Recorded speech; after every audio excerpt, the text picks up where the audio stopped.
So practical number 3 is about designing a ER diagram and normalize the database. Practical significance: student should be able to identify the entities and relationship among them.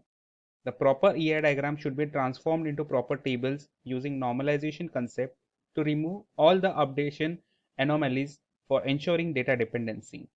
This practical is useful to inculcate these skills in students.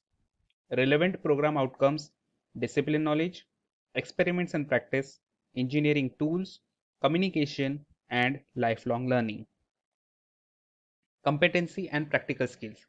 This practical is expected to develop the following skill: identify attributes and relationship for a ER diagram, normalize the database using normalization concept, diagram for a given database, draw tables for the normalized database. Relevant course outcome: design normalized database on a given data. Practical outcome: design ER diagram and create normalized database on a given data. Relative affective domain related outcomes: select appropriate ER diagram notations and normal forms, follow safety measures, follow ethical practices. Minimum theoretical background required is about the entity relationship model, entities, attributes, different types of attributes like simple, composite, multi-valued, and derived. These are some symbols like for entity and for multi-valued attribute, simple attribute, derived attribute, composite attribute, links to the attribute, and the relationship. Then we have studied 4 relationship: one to one, one to many, many to one, and many to many. Procedure: consider the database, normalize using normal forms, and draw ER diagrams.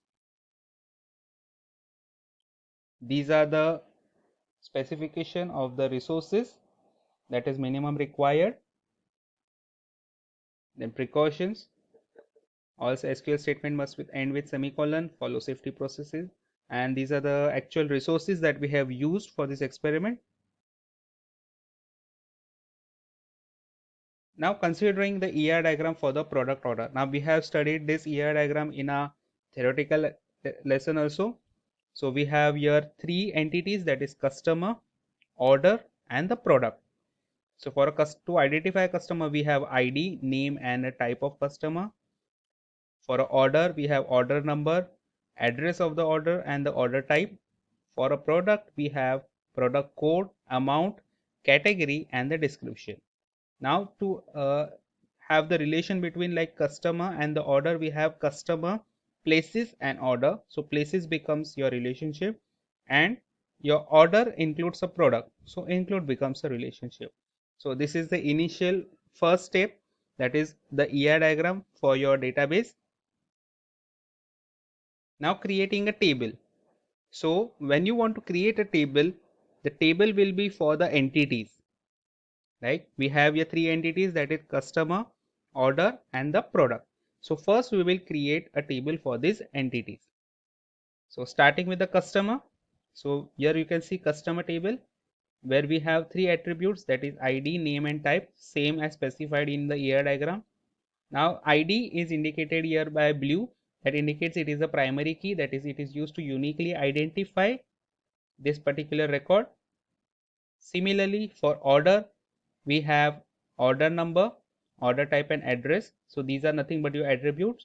Your order number is a unique.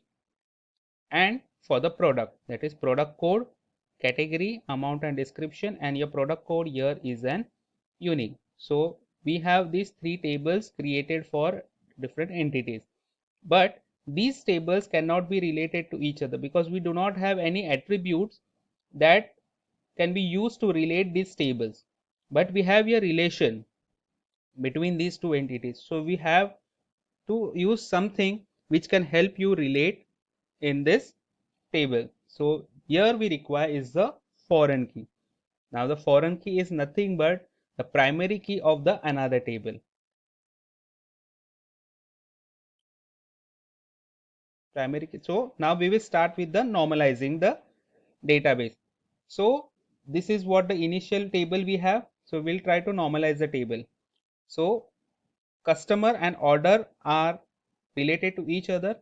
So in order to have a relation between customer and order, we will add here order number as a foreign key.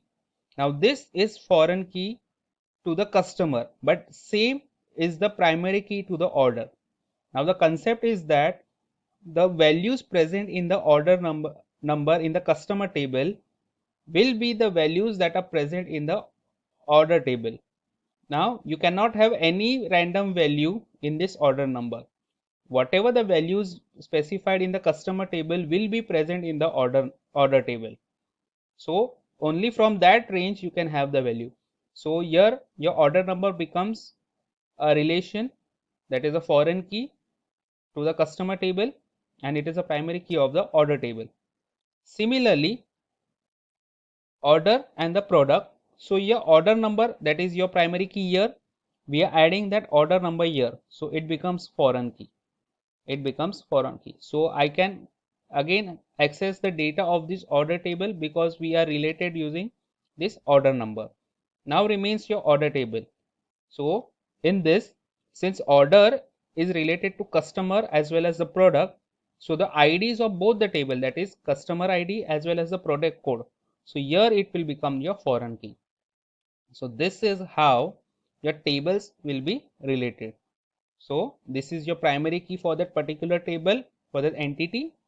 Order number is again your primary key, but in this case it becomes a foreign key because it is primary key of the table that is not part of this customer table. Similarly for the product and the order. So this is how we get your finalized table. So finally we will be creating a table like this, that is customer, in which we will be having a 4 columns. First will be your ID, that will be a primary, then name and type, then your order number, which will be referred as a foreign key. Then we will be creating a product table where product code is your primary key. Then we have category, amount and description, and the order number as your foreign key. Then we will create a order table in which order number here is a primary key, order type and order address, and ID and product code of your customer and your product table here will be referred as a foreign key. So I hope you have understand the concept of creating a ER diagram. Then from ER diagram how to create a table, and from create tables you have to normalize, to that is to create a relation between the tables and to check all whether it satisfies all the normal forms. If you have any these are the practical related questions, like draw the notations of the multi-valued and derived attributes, draw the notations of strong and weak entity, and the difference between the strong and weak entity. So we have also covered this in our theory session. Then we have ER diagram. In this you have to identify the derived attributes. Now in this, derived attribute is a return date. Now you can see you have return date here also for a borrower relationship, and you have return date for your student relationship. So return date again derived because based on when the student return, this return will be specified. So it is dependent upon this return date. So it is derived. Then identify the multi-valued attribute.